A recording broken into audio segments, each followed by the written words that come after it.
Nama saya Mesri Kanahau, jabatan sebagai penyuluh pertanian di Kecamatan Amrasi, sekaligus sebagai koordinator penyuluh.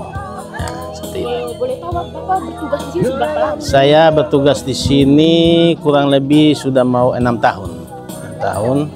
Jadi kita bertugasnya di Balai Penyuluhan Pertanian, nama kantornya BPP Tesbatan, yang kantornya ada di Tesbatan.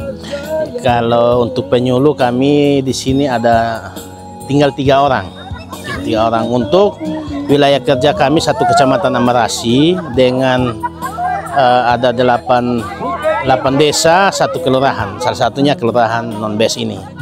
Nah, dan kelompok tani yang kami bina, kalau untuk satu kecamatan ada 116. Nah, kami masing-masing penyuluh punya wilayah binaan namanya, WKPP namanya, wilayah kerja penyuluh pertanian. Jadi saya wilayah kerjanya ada 3 desa, yaitu desa Tesbatan, desa Ononi, dan kelurahan non-bes sendiri. Oke, kira-kira untuk penjualan sendiri apa sih inovasi-inovasi yang Bapak berikan untuk petani-petani di sini? Ya, baik. Jadi kalau untuk kami melakukan penyuluhan, khususnya untuk padi itu, kita melakukan pendampingan mulai dari persemaian yang kami anjurkan, yaitu sebelum pindah tanam minimal umur 7 hari atau sampai 14 hari sudah harus pindah. Itu salah satu inovasi. Lalu pemupukan yang berimbang yang harus kita lakukan sehingga petani melakukan pemupukan itu dia berimbang, tidak terlalu banyak misalnya penggunaan pupuk urea atau NPK yang berlebihan, karena akan berdampak pada hasilnya nanti. Ya, jadi selain itu untuk padi itu penanaman pola tanam seperti jajar legowo, yaitu penanaman menggunakan baris. Nah, selama ini petani kita menanamnya mengikuti nenek moyang dulu, artinya menanam tidak mengikuti baris, tapi sekarang kita anjurkan untuk melakukan penanaman dengan baris, yaitu jajar legowo 2141, istilahnya seperti itu, artinya 2 baris tanaman 1 lorong. Nah, tujuannya untuk meningkatkan produksi 30% lah, kurang lebih seperti itu, sehingga mengurangi hama, pemupukannya mudah, pembersihannya juga mudah lewat lorong yang kami anjurkan. Dan itu khusus untuk kelompok tunas serapan ini, kami sudah melakukan pembinaan kurang lebih 3-4 tahun.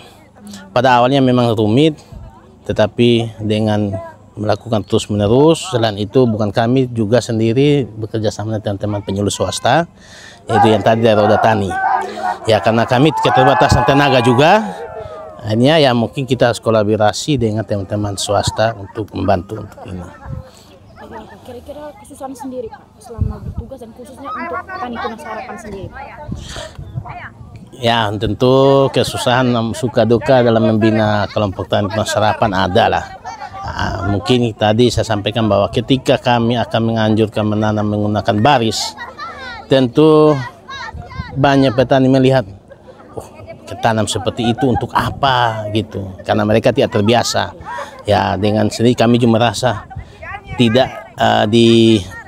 diperhatikanlah apa yang kita sampaikan pada awalnya, tetapi dengan perjalanan waktu mungkin 1-2 orang sudah mulai mencoba, akhirnya teman-teman penyuluh petani yang lain bisa melihat ternyata ada manfaatnya, sehingga saat ini mengalami peningkatan hasil yang dipanen. Ya, salah satunya itu jarak tanam, tetapi ada faktor lain, misalnya penggunaan benih yang berlabel. Kalau selama ini mereka menggunakan benih panen tahun lalu yang terus-menerus, akhirnya hasilnya menurun. Tetapi dengan anjuran kita harus menggunakan benih yang unggul, akhirnya mereka mengikuti apa yang kami anjurkan, dan pada hari ini, saat ini bisa panen yang maksimal. Mungkin ada peningkatan lagi ke depan, kita bisa lanjutkan nanti. Baik Pak, kemudian Pak, selama di sini nih Pak, kira-kira apa sih Pak yang menjadi masalah utama untuk para petani sendiri? Masalah utama di sini pertama itu benih. Karena benih ini, misalnya padi memang harus beli karena Ya tujuan tadi kita harus menggunakan benih yang berlabel yang ini, tapi itu tersediakan di toko. Nah, yang kedua masalah air yang paling utama lah. Nah, kalau musim hujan tahun ini syukurlah hujannya bagus karena cuaca bagus pada tahun-tahun ini, tapi sering terjadi kekeringan di sini. Jadi memang masalah air itu hal yang penting. Nah, terutama di daerah-daerah yang susah air. Itu masalah air, sehingga kami sering mengusulkan itu kebanyakan misalnya sumur bor. Kalau untuk lokasi sawah seperti ini perbaikan jaringan irigasi. Ya. Kemudian Pak, yang Bapak lihat selama masa kepemimpinan Pak untuk petani ini ya Pak, itu tuh apakah sudah ada bantuan-bantuan dari pemerintah atau belum sama sekali? Ya sudah, bantuan-bantuannya ada. Tentu bantuan benih pasti ada. Nanti dimenyesuaikan dengan dari pemerintah ketersediaannya. Kemarin seperti bantuan jaringan irigasi tersier sudah ada, lalu bantuan jalan usaha tani sehingga akses jalan ke sini untuk membantu petani ketika pengangkutan hasil sudah. Seperti di jalan usaha tani itu sudah ada. Mungkin itu saja yang bisa saya sampaikan. Kemudian untuk irigasi sendiri, apakah sudah ada perubahan untuk sementara ini atau belum, atau masih dibutuhkan lagi? Untuk irigasi sendiri kalau masih dibutuhkan, terutama irigasi yang di saluran primer ini yang bisa diintervensi hanya dari PUPR. Jadi sehingga harapan kami mungkin bisa dibantu oleh pemerintah lewat PUPR sehingga bisa jaringan, karena ini jaringan tanah semua.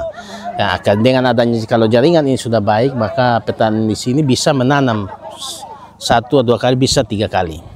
Nah, kalau jaringan irigasinya sudah bagus, lalu kendala berikut mesin pertanian, contohnya hand tractor, sehingga pengolahan tanah bisa lebih cepat, lebih mempermudah petani sehingga penanamannya bisa serentak. Karena traktor alat mesin ini belum ada, tapi terbatas karena itu kepemilikan pribadi masing-masing. Sehingga kalau petani yang tidak memiliki tentu menunggu, sehingga kapan dia harus olah dia punya berarti harus menunggu. Tapi dengan adanya mungkin bantuan bisa lebih memperlancar. Kemudian bibitnya sendiri itu bagaimana sih, bibit, terus pupuknya? Ya, untuk benih selama ini kalau benih sekarang mereka kalau tidak dapat bantuan pemerintah berarti mereka swadaya. Swadaya bekerja sama dengan atau Roda Tani sehingga bisa membeli benih-benih yang unggul.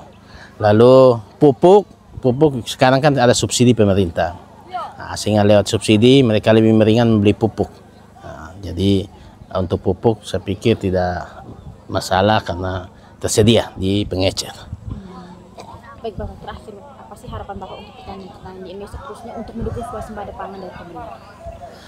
Ya, untuk petani-petani kita semua dalam rangka mendukung swasembada pangan ini, tentu kita harus lebih semangat memanfaatkan lahan-lahan yang ada dengan sumber daya air yang ada. Kadang yang lebih dikeluhkan masalah terbatasnya air, tetapi sumber daya air yang ada bisa dimanfaatkan untuk menanam bisa 1 kali 2 kali, sehingga bisa mendukung peningkatan swasembada pangan kita ke depan.